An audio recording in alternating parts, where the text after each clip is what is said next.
Thomas the Tank Engine had been working in the coal yards all day. The little blue engine was covered in coal dust. "We can't clean you up tonight, Thomas," said his driver. "There's a problem with the hose pipe." "Bother," said Thomas. "A bath would make me feel much better. The others are sure to say I look silly." But the engines were too busy arguing to notice Thomas. James was talking loudest of all. "I deserve a new coat of paint. The Fat Controller says I'm the pride of the line and—" "Rubbish," huffed Henry. "We're all the pride of the line." "It's been like this all day," confided Percy to Thomas. "James is getting a new coat of paint and won't stop boasting about it." "Why, James? I'm the one who needs a new coat. Look at me." "I'd rather not," retorted James. "You're not a pleasant sight and wouldn't understand the needs of a really important engine." Thomas was fuming.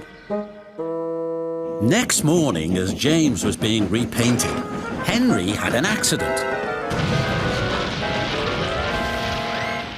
"If you can't push trucks properly, Henry, why not talk to a tree instead? You know how much you like the forest." "As a matter of fact, Bossy Boiler, the Fat Controller is inspecting the island for trees that are too close to the line. He's worried they might cause trouble." "Pah!" laughed James. "If I came upon a tree, I'd just push it aside." "Really?" replied Henry. Soon James was showing off his paintwork. "Make way for an important engine."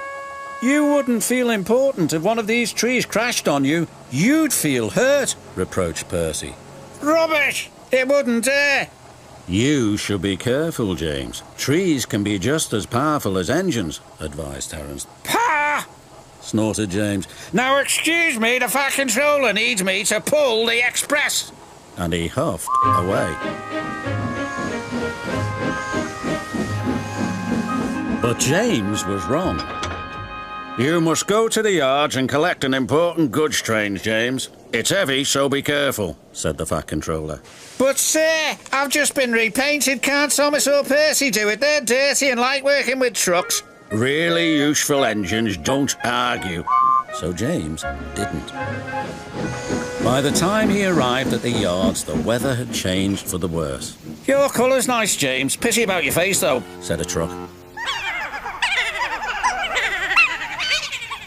James ignored them and set off. Soon they came to a hill and his driver knew that they were in for a difficult time. An old tree close to the track was being blown by the strong winds and rain had weakened the slope. All of a sudden the tree moved.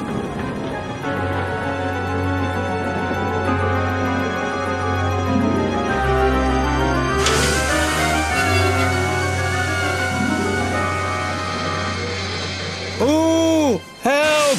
cried James. "Go away!" But of course the tree couldn't. James tried to reverse away from the tree, but his train was too heavy. Then he heard a whistle. "It's Thomas," called his driver.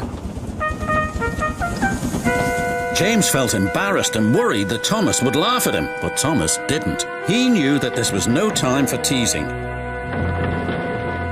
"Beep, beep, I'm ready," whistled Thomas. "So am I," James replied. "As ready as I'll ever be."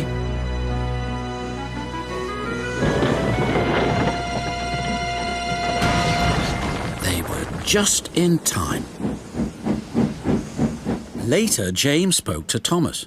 "Percy and Terence were right to warn me," he said. "Thank you for rescuing me, Thomas." "Oh, that's all right. We engines must pull together, whatever the weather."